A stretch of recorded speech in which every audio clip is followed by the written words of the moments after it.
IVM.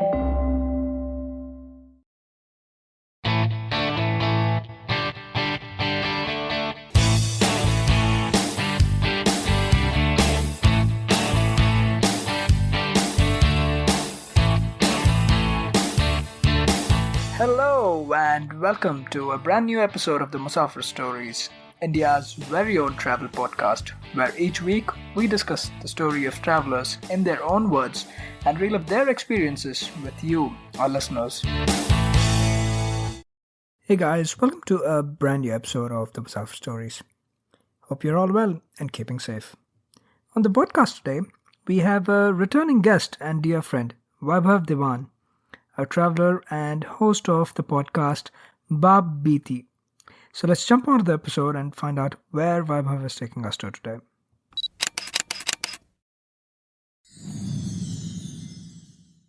So with that introduction, we'd love to welcome back our dear friend, traveler, and host of the podcast Bab Beatty, Vaibhav Dewan. Vaibhav, welcome back to the Musafir Stories. Hi Saif, hi Faiza. It's so good to be back here after that Andaman trip on the podcast, and I completely love all the episodes after that also. I mean, the kind of guests you get and the new places you discover, it's kind of travel goals for me also, because whenever I go to a city, I always look up at Musafir stories like a Wikipedia, whether somebody has gone to a city or not. So yeah, great work on Musafir stories, and congratulations on hosting it on IVM.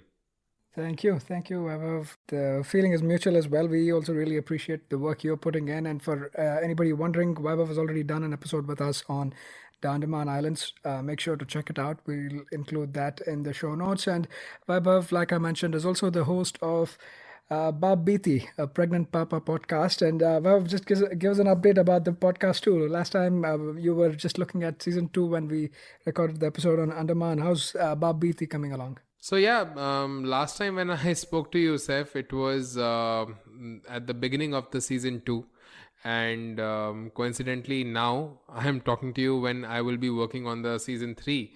So second season was all about a baby's journey from hospital to home, and third season is going to be raising a child in the first year of the birth, so going to pediatrician, getting the vaccinations done, the baby's reaction to medications and to family and society, how they want you to raise a child. All of that is coming up in the third season. Second season had a great response. I had a sponsor also on the podcast, which is something, it's a podcaster's dream to have somebody to back you up. So the idea was liked. And also what I feel is that my podcast inspired a lot of people who gave birth to a lot of babies in the COVID time. I think my podcast has inspired people in a wrong or right way, whatever you decide.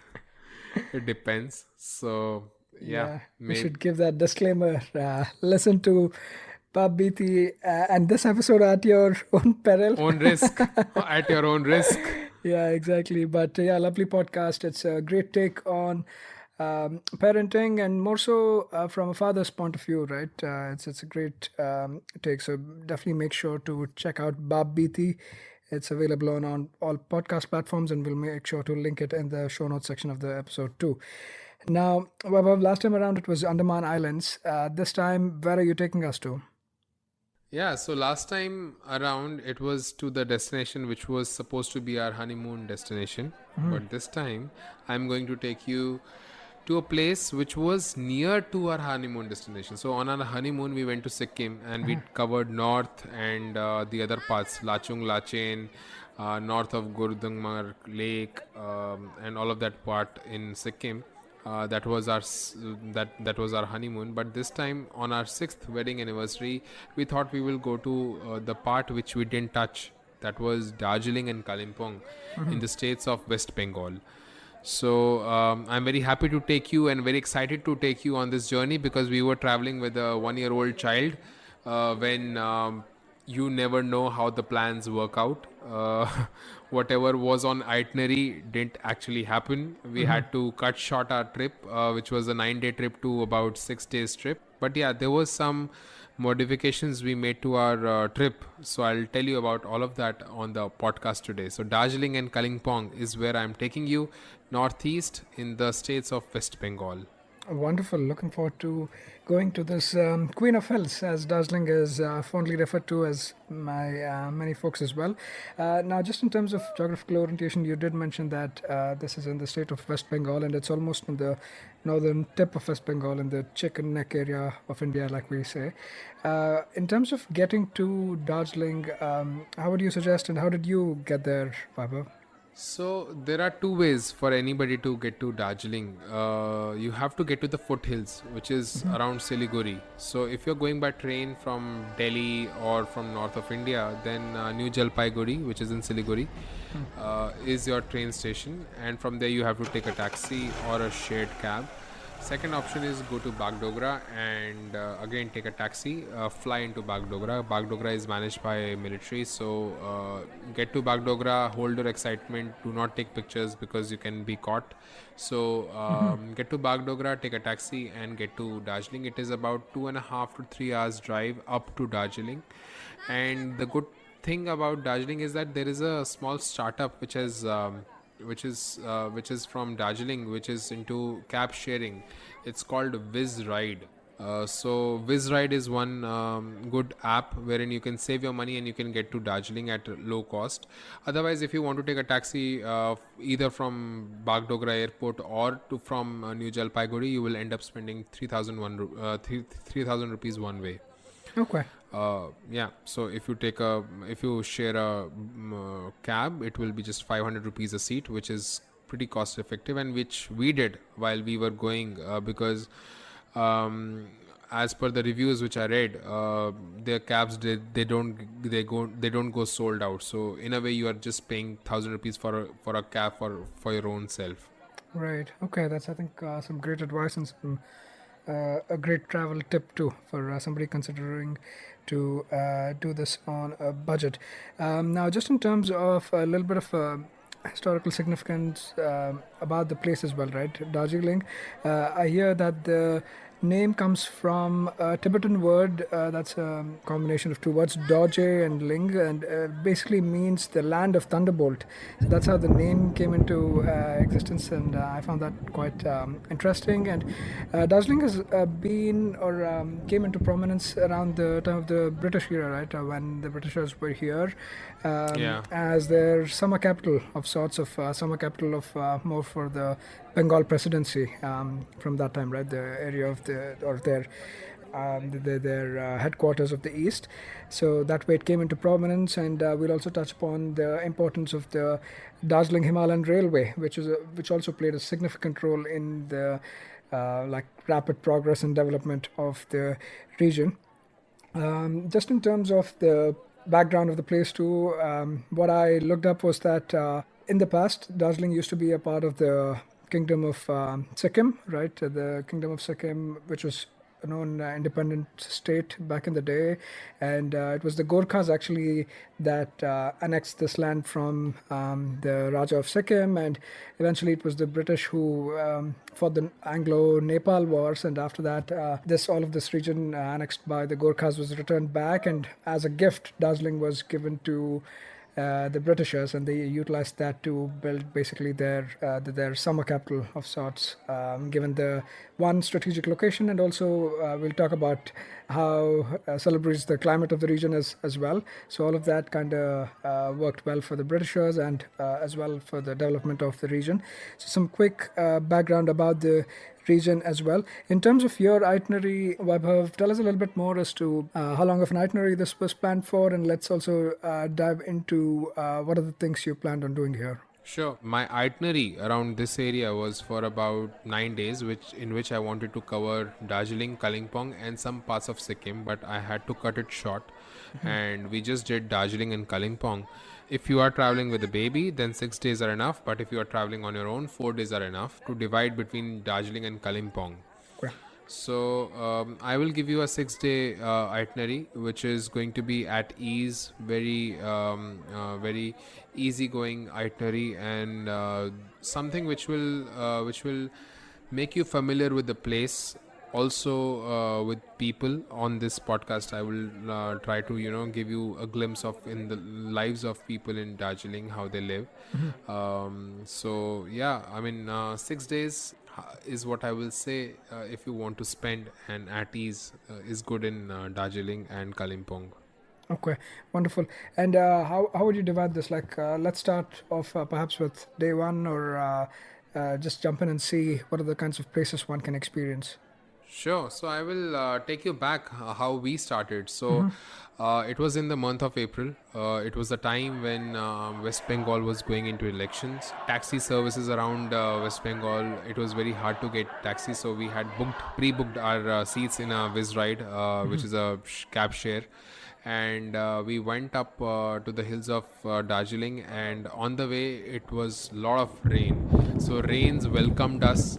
I had pre-booked Airbnb, which is another story, that one should not just book Airbnb without contacting a host. I had booked a beautiful 10 rated Airbnb, but it was not at all a child friendly. So if you are going to travel with a child, always make sure that you just call and contact the host about the washrooms, about how the rooms are, because see, the room which we got was fantastic. The location was perhaps the best location you would see in Darjeeling, because Darjeeling is now full of buyers. It's full of hotels and the crowd, but this was little far off. It was around the ropeway, which is a tourist attraction in Darjeeling, and we were in a room which, when you open a window, you can see Kanchenjunga. But in around April time, the views are not that spectacular because it's cloudy or misty. So although we had a good view room with overlooking the tea gardens, and also checking out the ropeway, which was just above our head. Every day we used to see people coming in and going out on a ropeway. It used to look so majestic. And while staying there, we took a taxi around places. So our first day was just getting used to the damp, wet April rain of Darjeeling. We had local home cooked food from our hosts. There we had a chicken curry with a bit of dal and rice, and also we were carrying some food because we were traveling with a baby. So we always try to carry something so that the baby doesn't get a culture or a food shock immediately. So we kind of carried some food with us. So it was around Darjeeling Ropeway where we stayed. The first night was really nice and pleasant, and we woke up to the views of Kanchenjunga on the next day, which was cloudy and misty. But yes, from our window we could see a small Buddha, because this land is full of tribes, full of Nepali Hindus, and also the monks and the Buddhist monks. So we saw a small little monastery from our room, which had a big Buddha statue. So the morning was great, and when we woke up, we were served with a beautiful, aromatic, tasty Darjeeling tea, which is served without milk. It is golden in color, and that kind of made our morning.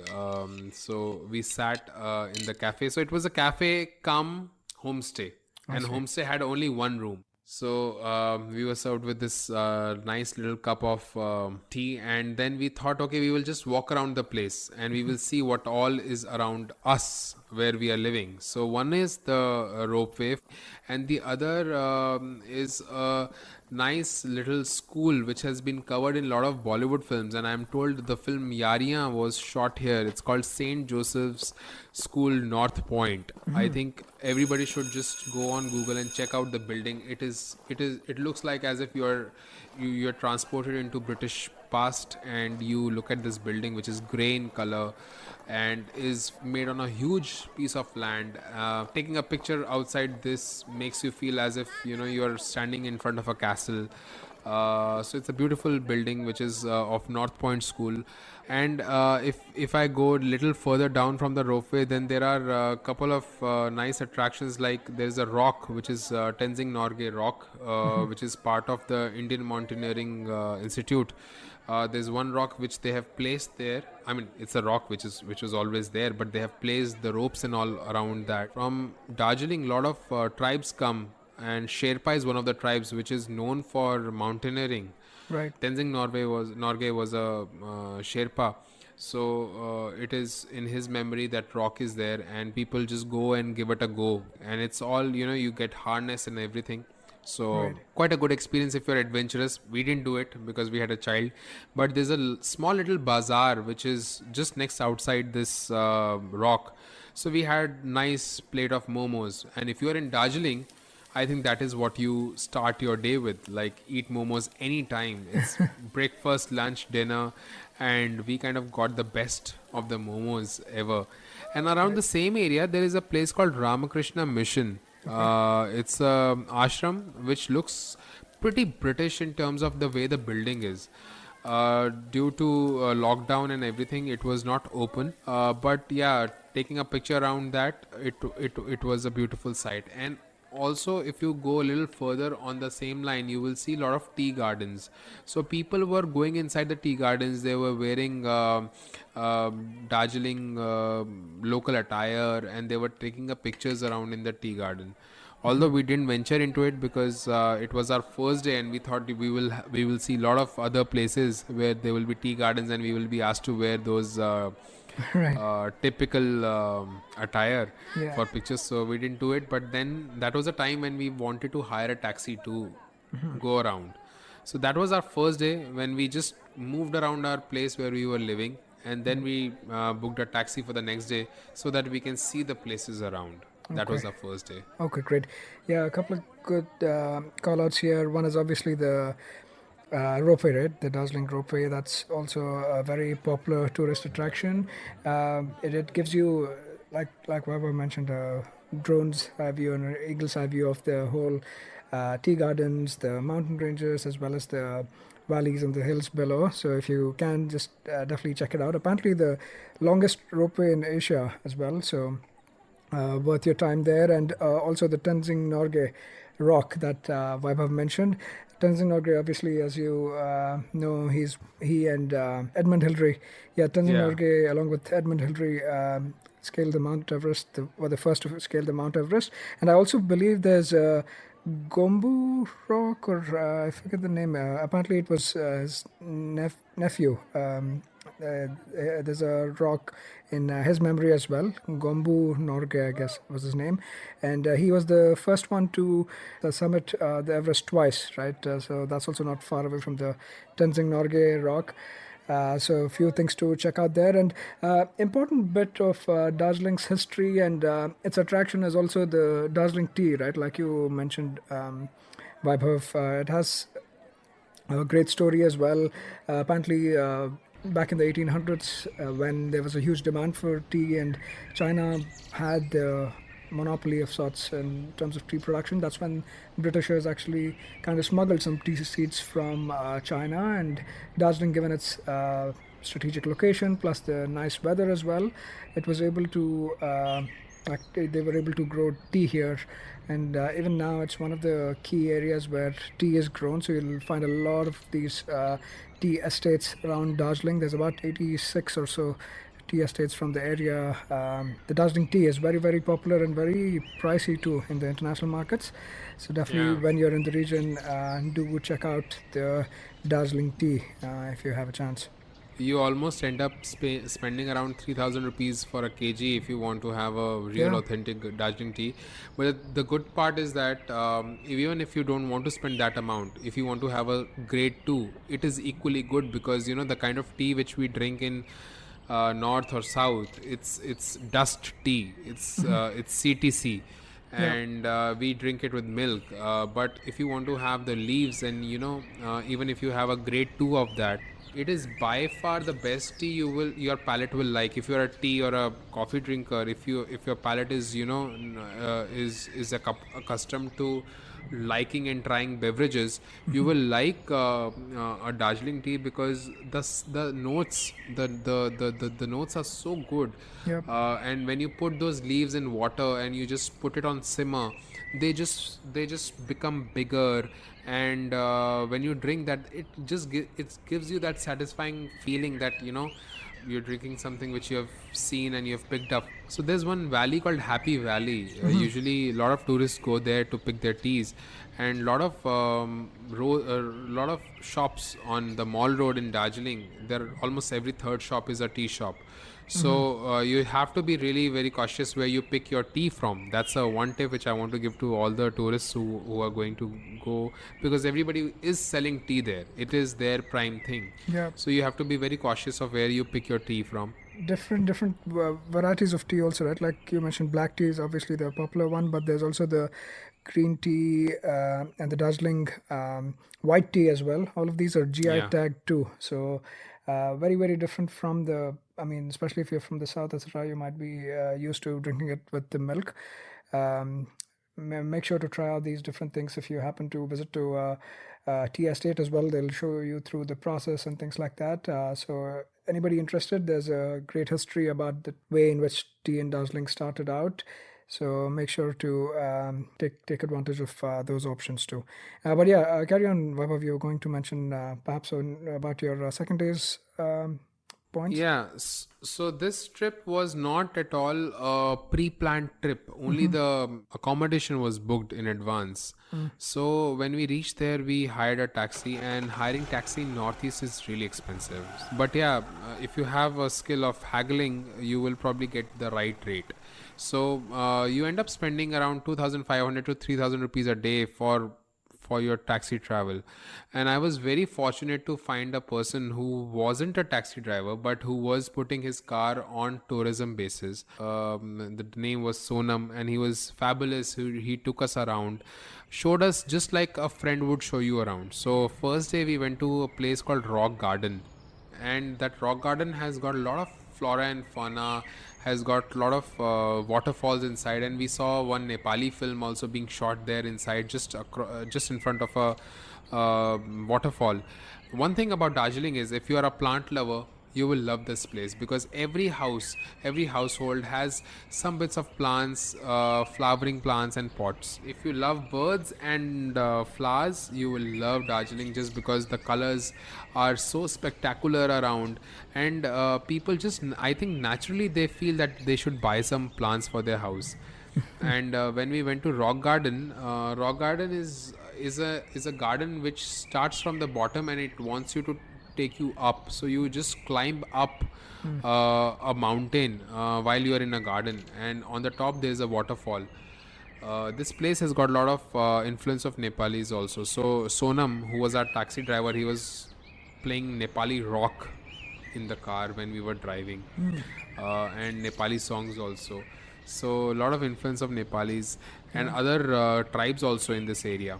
Yeah, I was just going to say, overall, even the place, right, in terms of the people, it's very diverse. Like you mentioned at the beginning, there's the Buddhist population there, but a huge Nepali population as well that is present here, along with obviously the influence of West Bengal. So there's a Bengali-speaking population too. So that way too, the place has a very diverse population, and obviously beyond these, you have the indigenous tribes too, right? The different tribes of the local tribes of the region. Yeah. So this place, this rock garden and Ganga Maya Park in Darjeeling is not far from the main town, but it is down the hill, and coming up is little steep, because there are a lot of hairpin bends on the way. But all you do is that you see on the way a lot of tea gardens, and also lemongrass grown around the tea gardens. So we picked some lemongrass so that we could even drink with our morning cup of tea. The experience to rock garden was okay, and on our way back we went to Dali monastery. It's about 5 kilometers away from Darjeeling main town, and this monastery has got a museum which was just launched in February. So we went in Okay. April, but there is a new museum which has been inaugurated inside, which talks about history of the monk who came to Dali monastery to chant or to pray for the first time. We were very fortunate enough to get inside the monastery and to witness the evening prayer. A lot of Okay. lamps were lit around there, and there was a sound of Tibetan drums. Also, we went around the monastery to have a coffee and hot chocolate in their newly built cafe. So the monks are really modern, to be very honest, Seth. I Okay. mean, they wear the robe and they have an iPhone in their hands.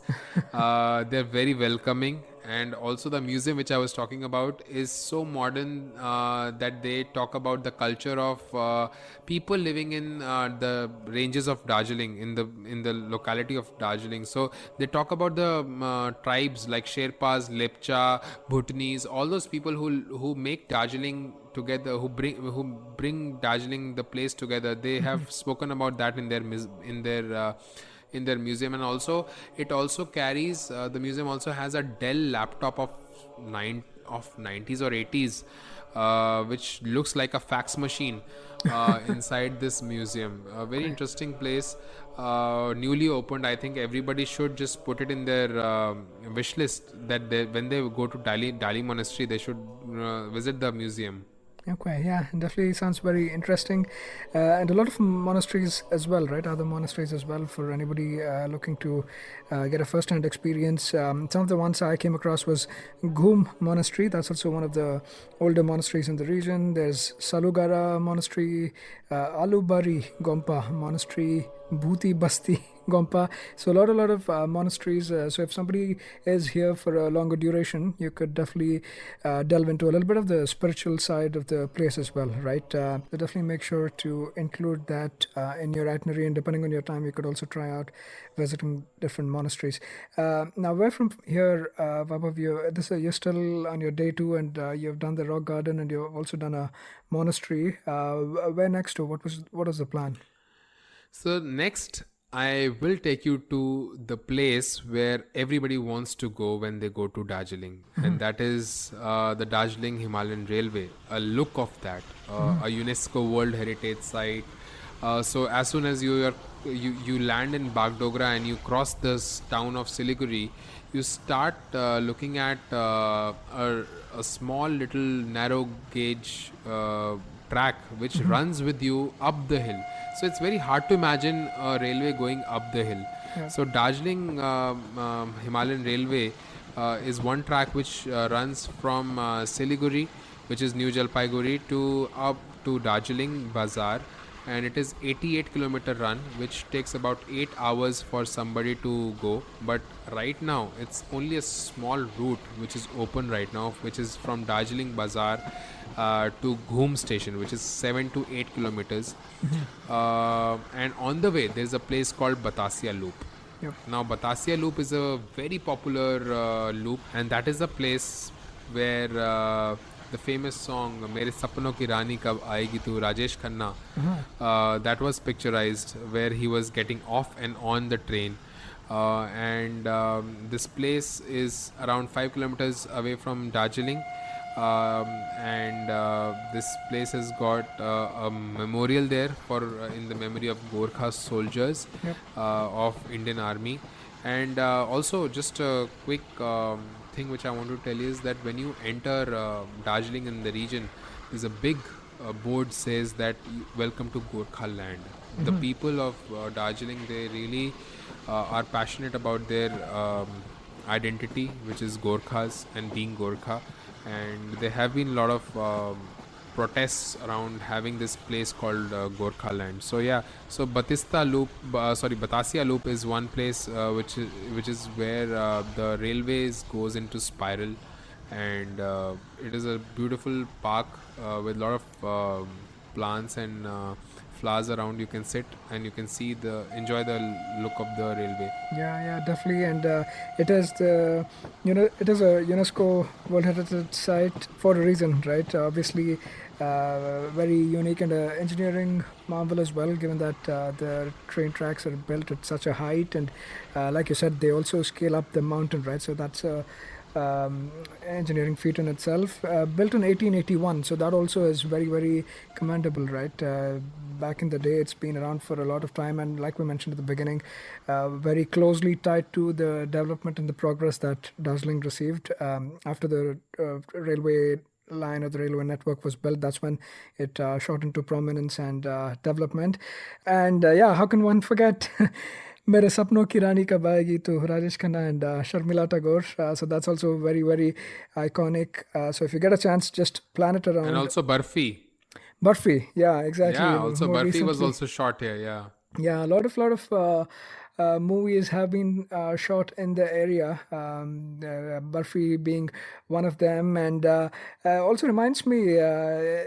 Even I think it was Shah Rukh Khan. I think they did a song for Raju Banga, Gentleman in the area, and he also shared the story about how he took his wife for his honeymoon here back in the day.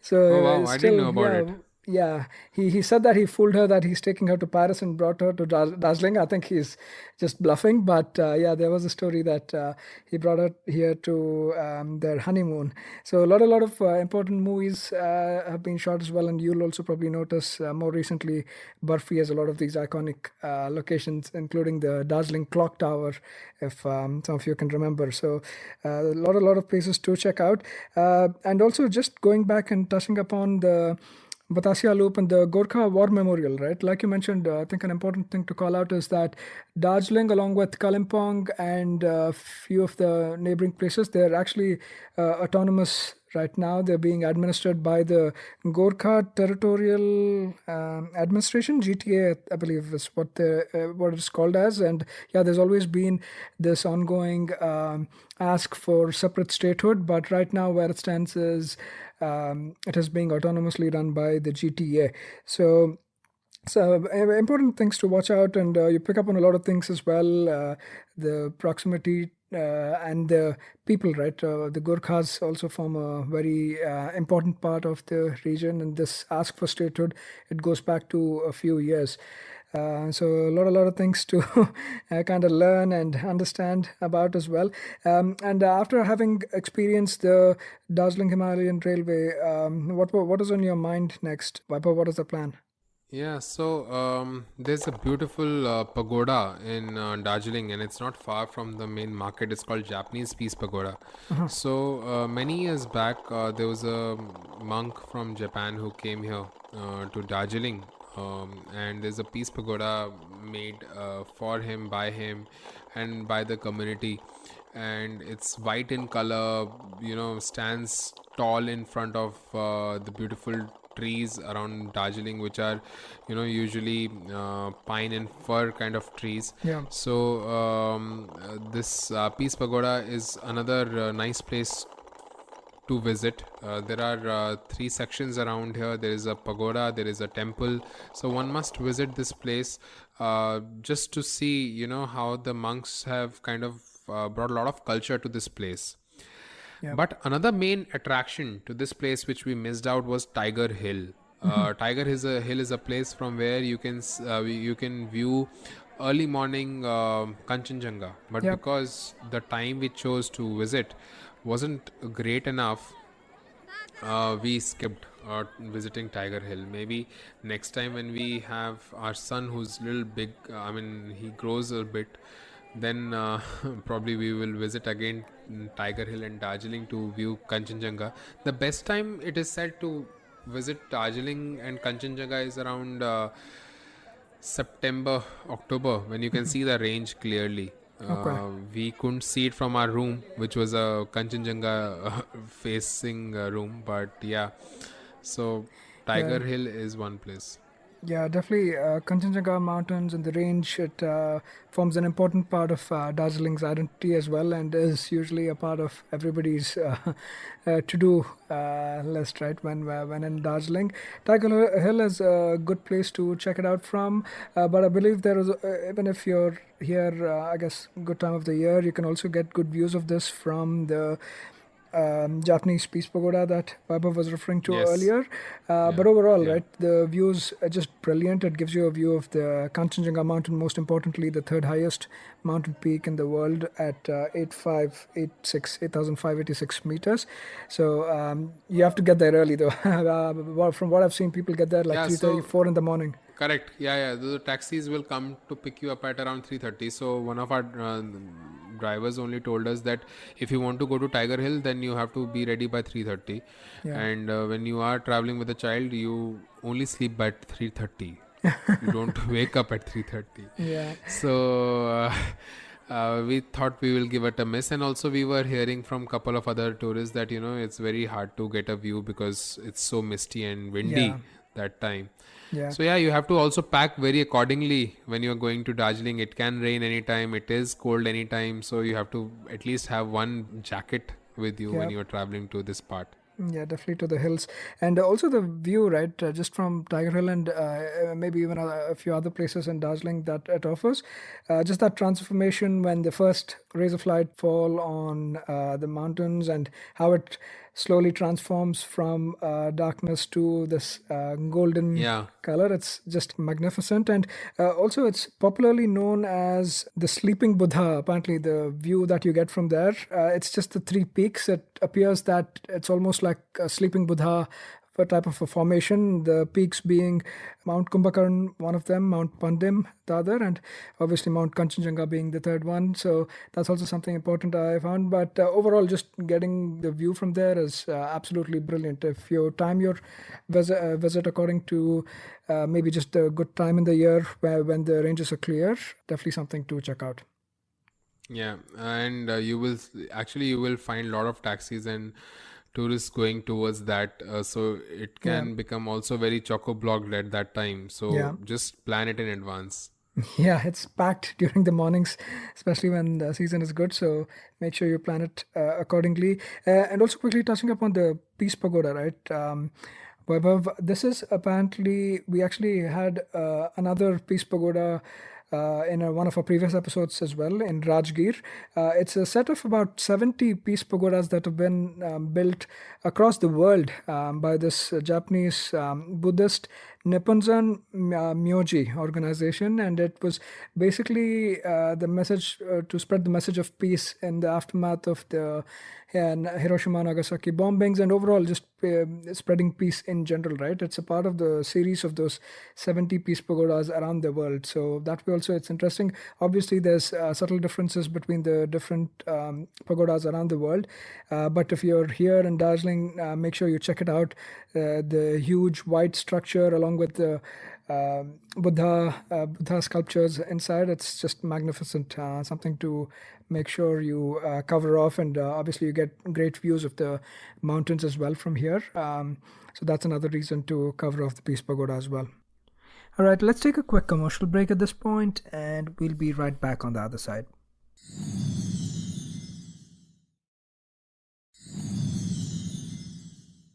All right, Vaibhav, what's up next now?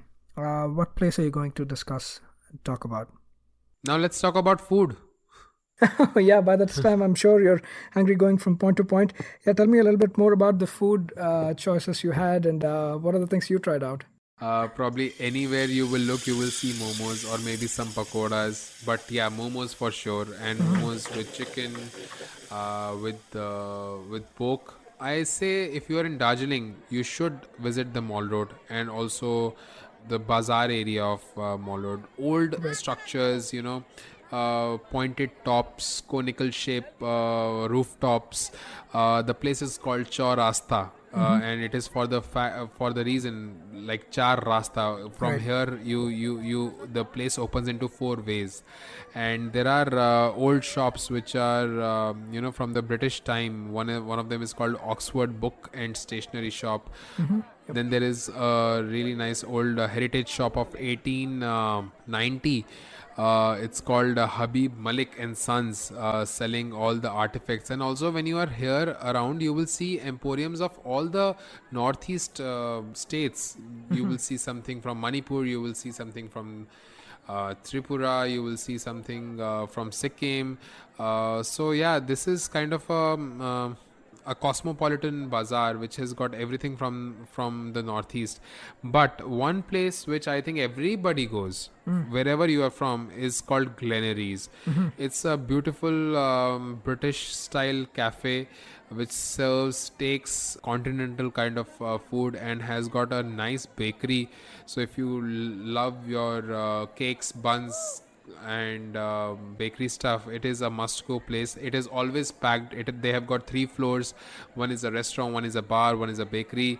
But the views from Glenaries, they are amazing. You just look at the whole of Darjeeling from their terrace restaurant, and most of the sheds you will see are there in green color from that view. So Glenaries is one good place, and outside Glenaries they have put a big board which has written hope on it. Sends a lot of good vibe around it. It's a board which has got a lot of small bulbs in it, so it illuminates brightly in the evening. So one place for sure is Glenaries, and as soon as it hits 7 o'clock in the evening, most of the shops they get shut, and lot of momo guys, lot of people who are serving momos, especially women of the house, maybe they all come out with their steamers, and you will find a kind of a party vibe around on the lane, because you will see people singing. There are musicians who are playing guitar around the streets. So it's a happy vibe in the evening on the streets of Chowrasta. And one thing very interesting to tell you about Darjeeling is that there's this local spice called dale. It's a Okay. chili. It's a local chili. Dale is probably not as spicy as Bhut Jalokia, which is called as world's spiciest chili.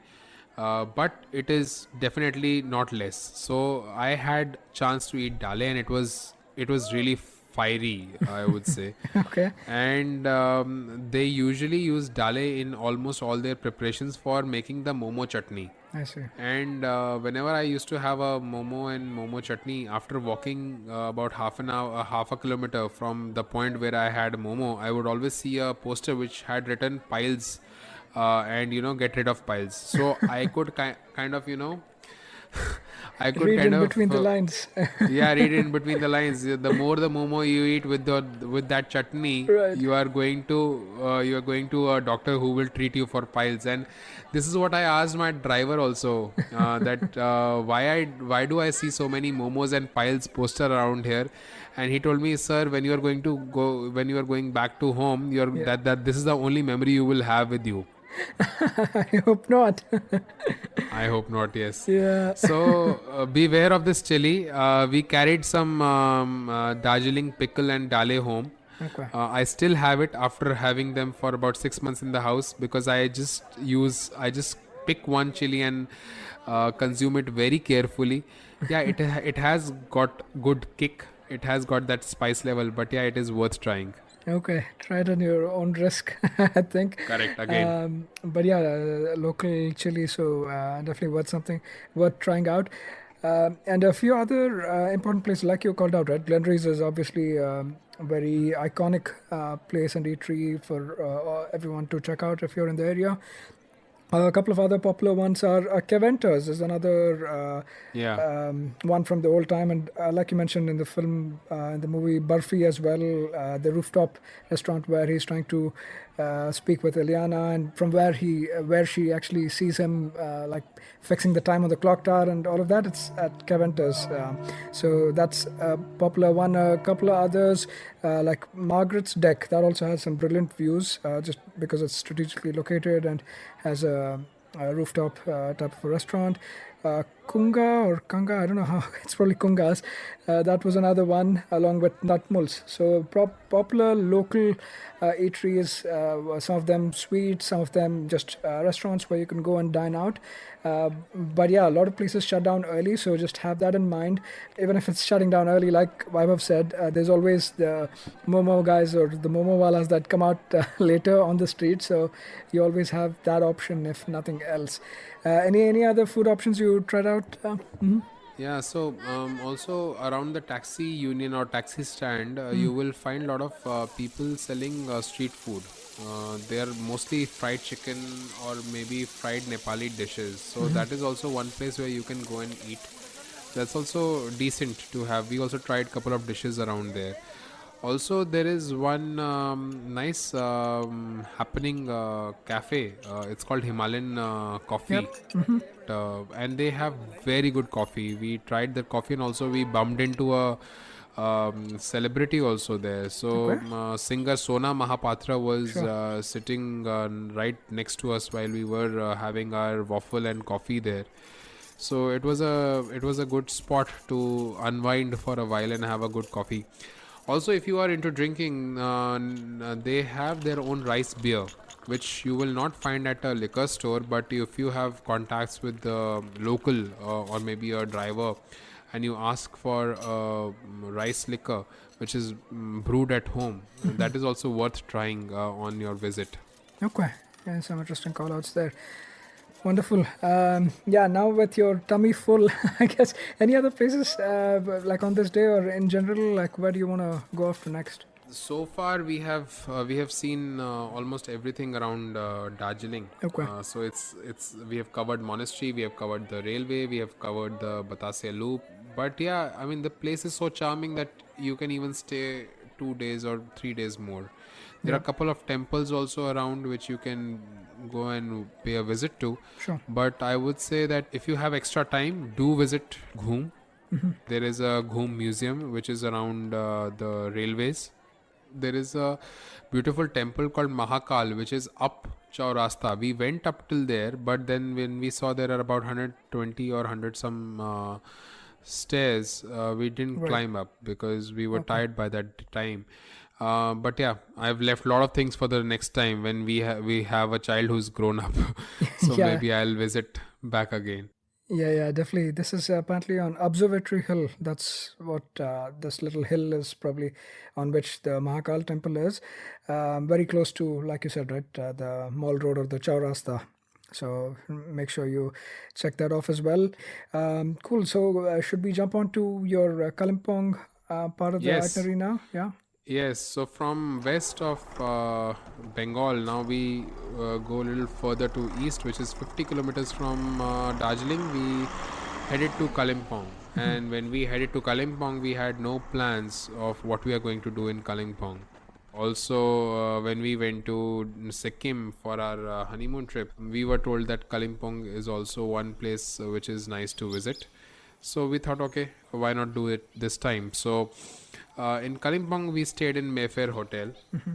It is one of the best hotels around there, and we got a good deal also while staying there. So in about 4,000 rupees a night, we got a good room for a night. And also, the purpose of staying there was not to do much, just to relax around and just see the place Right. on the day one. So from Darjeeling to Kalimpong, there are a couple of places which your taxi driver or house, however you are going, you cannot miss. One place is called Lama Hata. The place is full of pine trees. It is a beautiful place. As soon as you will enter that place, you will see Buddhist flags flowing around, and that is a place where you can again make a pit stop and you can have some momos and also a local drink which is a local rice beer or local millet beer, which you can have on the way. It's not that alcoholic, but because it's brewed at home. But yeah, it is something which is very local and is a must try. Then from Lama Hata, you go past Tista River.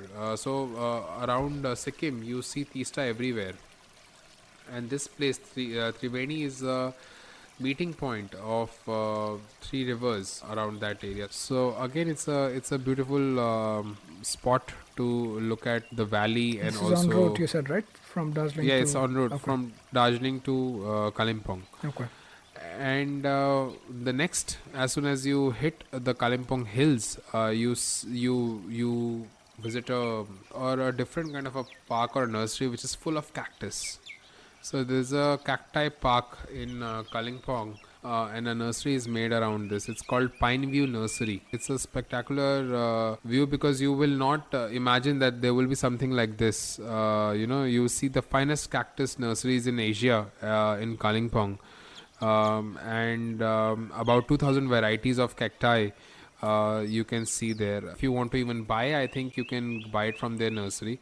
But yeah, it is interesting to know that Kalimpong produces about 80% of India's gladiolas and is an important orchard growing area. Quite interesting. And if you are planning a trip in October, you will get to attend the famous flower festival also. But yeah, do check with local listings if it is happening. Yeah, yeah, definitely. Yeah, even I was surprised by the orchids and like apparently horticulture is a big thing in Kalimpong, along with ginger as well. Between Sikkim and Kalimpong, about 15% of India's ginger production comes from this area. So quite interesting. Another interesting place where we went was Dr. Graham's home. Sure. So in 1900, there was an orphanage and a school which was made for the destitute Anglo-Indian children.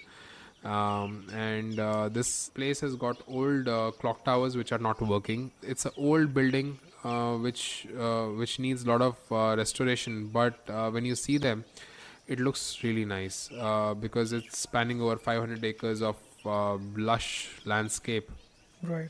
and it has got a church also at the very end. But yeah, we didn't visit that far. But yeah, looking at the church from the building was magnificent. Yeah, apparently there was a lot of Scottish missionaries that came here early on during the colonial period, and a lot of popular educational institutions. Right, it's popular for educational institutions as well. Dr. Graham's Homes School is one of them. St. Augustine's, St. Philomena's, St. Joseph's, Scottish universities, mission institute. So a lot of these educational institutions in this area are popular, and children or students from around the areas as well come here for their education. So that was one thing that I found pretty peculiar about Kalimpong as well. And Yeah. some colonial houses also, right? Like you're saying, some beautiful colonial structures. Morgan House and Crickety. I saw a couple of those that were really beautiful. And if you have the time, perhaps make a quick visit to these places as well. And even a very important army base, right, in Kalimpong. I don't know if you Yes. heard about that, came across that, Vaibhav. Yes, That yes, was we also. passed by that. Yeah, we went to a monastery. We went to a monastery which was crossing through the